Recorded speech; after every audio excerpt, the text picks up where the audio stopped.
សួស្តីដល់បងប្អូនទាំងអស់គ្នាអញ្ចឹងខ្ញុំមាន limit មួយសម្រាប់ចែកជូនដល់បងប្អូនទាំងអស់គ្នាទុកជាចំណេះដឹងអញ្ចឹងយើងមាន limit x/0 នៅលើ x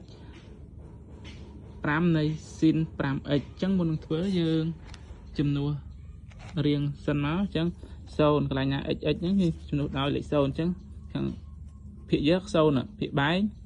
យើងត្រូវចាំតម្លៃនៃមុំពិសេសទៀតមុំពិសេស sin 0 0អញ្ចឹង5គុណនឹង0 0អញ្ចឹង sin 0 0 0គុណនឹង5បាន0អញ្ចឹងរៀងវា0លើ0អញ្ចឹងមុននឹងធ្វើយើងត្រូវចាំរូបមន្តមួយទៀតគឺរូបមន្ត limit x/0 x នៅលើ sin x ស្មើនឹង1បន្ទាប់ពីយើងចាំរូបមន្តនឹងបានយើងអាចធ្វើលំហាត់ខាងលើបានហើយអញ្ចឹងយើងធ្វើលំហាត់ខាងលើមកគឺ sin limit 0អញ្ចឹងកន្លែងនេះយើងចាប់ភាគយកយើងចាប់លេខ1ចេញភាគបែងយើងចាប់លេខ5ចេញ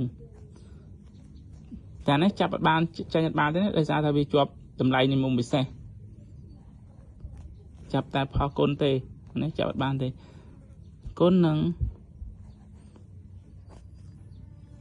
sin 5x តបមកយើងធ្វើម៉េចតម្រូវមុំវាដូចគ្នាអានេះវាមានភាគយកមានតែ x ទេអ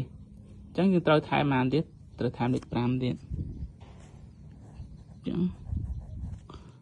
limit x/0 5គុណនឹង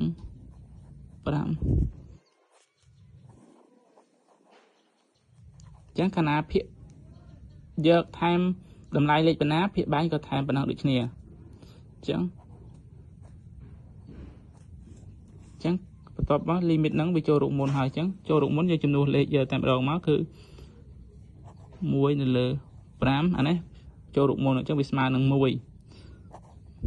អានេះ1នៅលើ5ខណៈផលប្រភេទដែលមានផលគុណអញ្ចឹងគឺគ្រាន់តែគុណភាគយកនិងភាគយកភាគបែងនិងភាគបែង1គុណនឹង1អាន1ទៅដែរ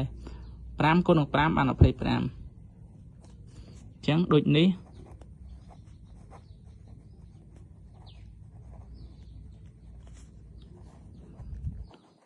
limit x/0